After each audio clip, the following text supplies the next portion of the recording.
Today I'm going to show you how to use your drawing tools in TradingView.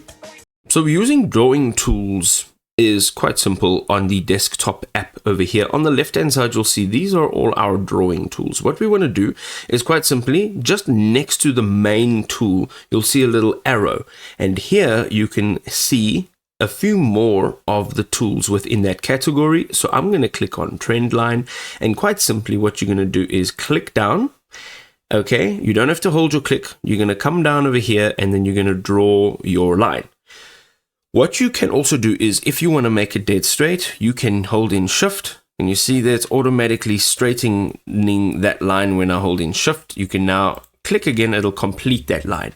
Now, if you want to go ahead, click on the line itself. Let's double click.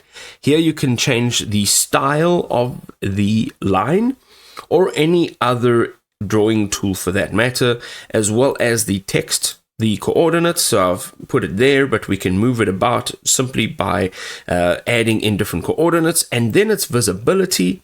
And then there are also templates that you can go ahead and use, and then you can click on OK. And if you'd like to rename it here without going into those extra settings, you can just click it in over here. You can rename it and then just click away. It will then display that name.